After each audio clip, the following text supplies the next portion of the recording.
What's going on, y'all? Brother Doug here, and the moment has finally arrived. We waited a year for this conclusion, Avengers Endgame. Now, usually what I do with my reviews, I say what I liked, what I disliked, and other little references to the comics, cartoons, etc. I'm gonna do something a little different. I'm just gonna give you guys a quick review, a non-spoiler review, and then I'm gonna talk about spoilers in a discussion. So it's gonna be half review and half discussion, because you guys know I can't keep my mouth shut about stuff like this. Come on.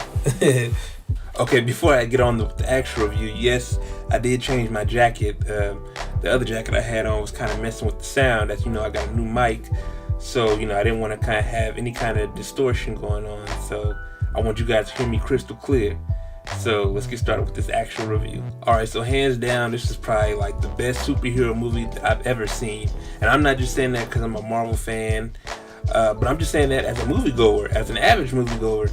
The cast was well put together, the story was well put together, the visual effects were visually stunning. Like, I love what they're doing with that de-aging and aging visual effect, where they can age actors and they can de-age them, make them look young or old. Visual effects have come a long way. This movie brought out like a plethora of emotions, man. Like sadness, joy, humor. It had me at the edge of my seat. I'll explain more about that in the spoiler section. So overall, I give this movie, I told you this is a short review, 5 out of 5. I'm seeing it again tomorrow with my little brother. Here's the thing though, let's celebrate both Marvel and DC. DC did come through with Shazam the first 2 weeks, and then Marvel closed out the month. As a comic book fan and an average moviegoer, superheroes won this month.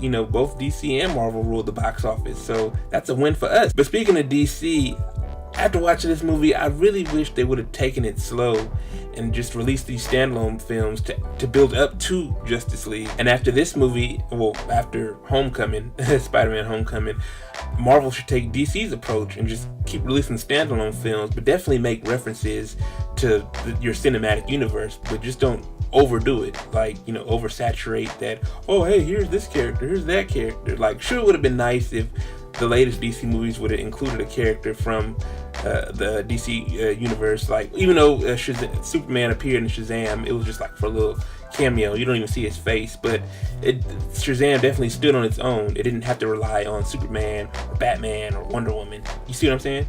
Just like Aquaman or Wonder Woman. And I think that's the approach that Marvel should take after this. Because how do you follow that? How do you follow Endgame? Oh yeah, and real quick before I get into the spoiler section, there's no after credit scenes. Towards the end, the final little line, you hear some clanking, but we thought it was a build up to the scene, but it's nothing. After that, it's the Marvel logo and the lights come on. Okay, so I'm about to get into spoiler territory. If you have not seen the movie and you don't care about spoilers, by all means stick around. But you haven't seen the movie and you're very cautious about spoilers, then go watch the movie and then come back and watch the spoiler section, because without further ado, let's get spoiled. Alright, I loved how they went back to the older films to retrieve some of the Infinity Stones from their respective movies. It was like taking a trip down memory lane and also commemorating the 10 years of the MCU. That was pretty clever. But among that whole plot, I love watching Cap fighting his 2012 self, and when he had retrieved the scepter, he went to the elevator. I thought they were going to do another Winter Soldier fight scene, because that elevator fight scene was one of my favorite Marvel movie fight scenes. However, it was a twist. If you are a comic fan and you read the Secret Empire storyline, where this clone Cap was actually a Hydra agent, I loved how Cap implemented that and just, hell Hydra.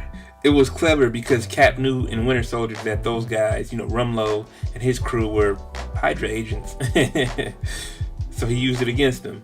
Another scene that was pretty heartwarming was Tony talking to his pops, Howard, in the 70s, since Tony and his father didn't really get along, but, he always felt like his dad didn't love him or didn't respect him. But even though the father Howard doesn't know that Tony is his son yet, it was still cool to see them, kind of reminisce about fatherhood and what to expect. You know how they say when you go to the movies you should learn something? Well, I did. I learned that all those time travel movies that we've seen, like Back to the Future, The Time Machine, none of those are actually quote unquote factual, because, well, obviously because they're fiction. These stories I'm bringing up, like time travel, isn't real. However, the theory about it is, as Bruce Banner put it, the movies that we see, the timelines don't change. So that was interesting. So I really didn't become a hardcore Marvel fan until like 2008, as I told you all, if you've been following me for about 11 years now. I read comics growing up as a kid, but they weren't like hardcore like Marvel, DC, Image, etc. This was my first foray into the Marvel universe, the comics universe. I remember picking this up at Universal Studios or Islands of Adventure, the Marvel section, Marvel Superhero Island. And since this is a whole time travel video and theme, I remember seeing this panel and saying, oh man, wouldn't this be cool in the movies? Years later, I'm reading Civil War 2, and I say something like, oh man, this would be dope if the MCU pulls this off. Fast forward to today, it happened. That whole third act, that war, man, just seeing, oh my goodness, and having Cap say Avengers Assemble and him using Mjolnir. Yep, because, Mjolnir's back, Thor's hammer. He had both the Stormbreaker and the Mjolnir. Cap can use both. Oh man, and just all the heroes arriving. And I teared up, tears of joy, of course, when Black Panther, Shuri, and Okoye showed up. And actually just all of them, just finally, just that this is, even though I don't like calling us nerds because we love stuff that most people are too insecure to enjoy, I don't know, man, it's just so enlightening to see something like that come to fruition, Another little part that people probably caught, the average moviegoer probably didn't catch, but most comic fans got, was the A-Force, the Avengers female squad, like Captain Marvel, Shuri, Wasp, Nebula, Gamora. Who else was there? Oh, Wanda, Scarlet Witch. It was dope. Oh, Valkyrie. So maybe we might see an A-Force movie down the line for Phase 4. I don't know. Now, the thing that did make me sad about this movie, not only because the movie ended, or that we didn't get an after credit scene, was that Tony went out. Tony died. He bit the dust, literally. Well, not literally. Depends on how you look at it. He did snap his fingers and get the Infinity Stones and turned all the other villains, Thanos' army and Thanos himself, into dust. But he sort of bit the dust, theoretically. Because he died. He took one for the team, literally. So, at the end, after the whole battle, after Tony's funeral, Cap returns all the stones back to their respective places. However, he comes back old. And long story short, to be transparent, Cap gives his shield onto Sam, aka Falcon, and if you've been following comics, you know that Sam becomes Captain America. And I heard some moaning and groaning in the theater. Granted, I was in a predominantly white theater, so of course there was gonna be some moaning and groaning, like, this black guy's playing. you know how the little closet racist thoughts be. Oh, this nigger's playing Captain America. I didn't hear no kind of cheers.